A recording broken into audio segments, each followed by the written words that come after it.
Hello, this is Eric Metamar, and I'm here to talk to you today about real estate contracts, but to nail it down a little bit more and really drill down, what we're here to talk about right now is escape clauses, aka weasel clauses.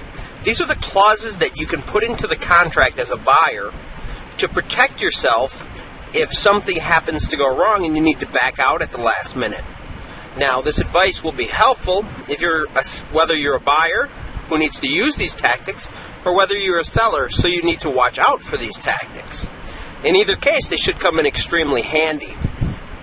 Now, who am I and what am I here to? Why should you listen to me? Well, the truth is, I'm just a dude, just a guy. But over the past 8 years, I've bought and sold, leased, wholesaled over $15 million in real estate. So I know my way around contracts extremely well. And my real forte, or my real love, is real estate wholesaling. And in real estate wholesaling, it's essential that you have an escape clause built into your contract. If you get it wrong, if you get your escape clause wrong and you've got earnest money out, you're going to lose it. And not only that, but you can also wind up in court being sued for not honoring your contracts. And that's what I don't want to see happen. And it can happen. I've seen it happen not to me specifically, but to some folks that I know right within my community. And what I'm going to seek to do here right now is to show you how to avoid having that happen to you. Now, the first essential for weasel clauses, we're going to call them escape clauses. I don't like the name weasel clause so much. It's not so, I don't know, by the books sounding. But the first essential for an escape clause is going to be that it must be variable. It must be contingent upon something that is a matter of opinion, not a matter of fact. And that opinion needs to be your opinion. What I mean by that is one of the weasel clauses or escape clauses that I see a lot of investors use that could really seriously damage them and end up spending a lot of time in court is the offer contingent upon financing. Now, the reason that this is so dangerous is because financing is something that can be yes or no. It's not a matter of opinion, and unless you've got the proper wording, verbiage built in, such as like a specific rate that you need to get or a specific type of financing, you've kind of got the doors wide open, meaning that say you wanted to say, well, my financing fell through, but you could still get a loan for at a 20% interest rate. Well, if the seller can prove that you can obtain a loan at 20%, what happens is he takes you to court and sues you for not following through on the contract and wants his money. And you lose your deposit money. And the only way that you can get around that is by ruining your credit score or somehow proving that you cannot get financing. And usually with the way that lenders are, there's a lot of different ways that you can get financed. So that's what I mean by that. You want to have something that's completely variable upon your opinion. Now, my number one favorite favorite escape clause is the inspection clause, because it's a reasonable clause. It's a clause that says, hey, I want to inspect the property anytime within 10 days of the final signatures on this document or the completion of the contract. I want to be able to inspect the house within 10 days, and any time within that 10-day period, or 7-day, however long it may be, I want the option to either give you written notice to what things I would like fixed, or terminate the contract and receive any earnest money or deposits back within 24 hours. The reason that I like that is because it's subject to your opinion of an inspection.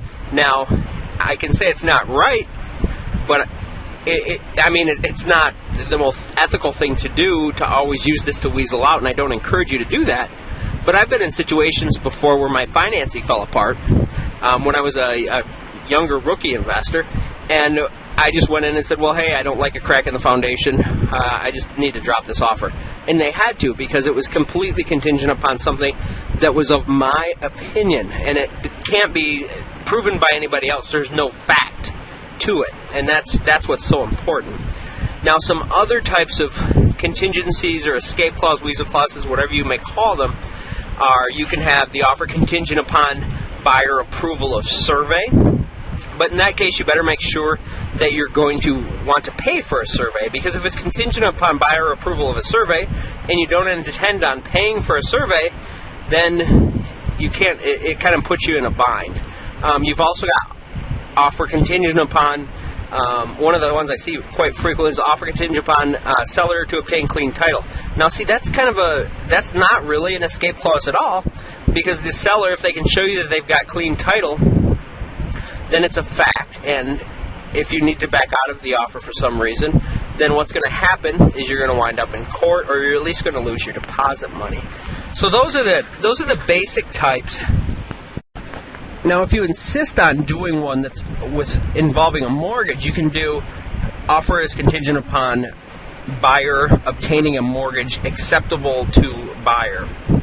Now, see, that's where the cool part is, because when it's acceptable to buyer, then that means that it has to be acceptable to you. And what's acceptable to you is non-static. There's no fact or truth to what is going to be acceptable for you. So you can decide just about anything is or isn't acceptable.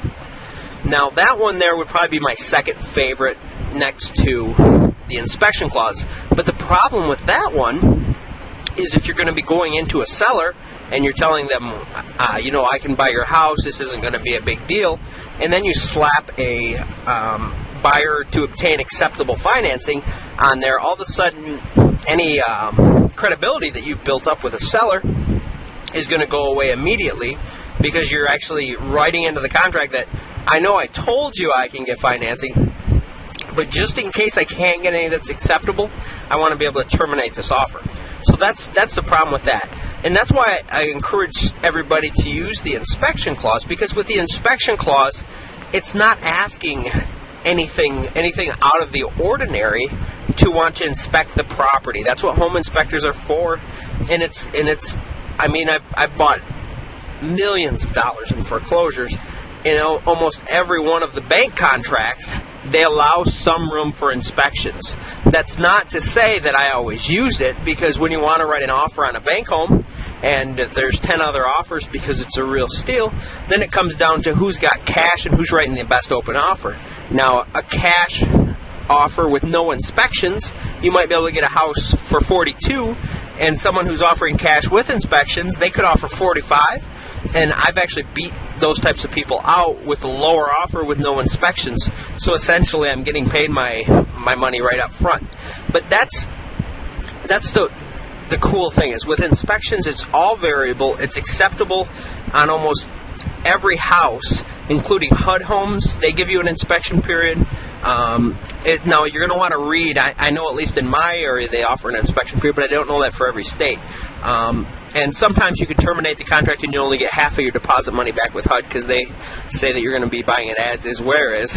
But that's the one that I would stick to most of all. Now, if you're a seller and you're listening to this and you're wanting to prevent getting drilled or by a buyer, what you're going to want to do is make sure that there's a specific end date on the clause. And if it's any of the wishy-washy ones, the one that I hate and that I would encourage you to watch out for is the contingent upon partner approval. Now, that one is the biggest line of BS, because this partner, you don't know who they are, where they are, they're not at the meeting, and they're not signing your documents even sometimes. So watch out for the partner approval. And the inspection one, let it go.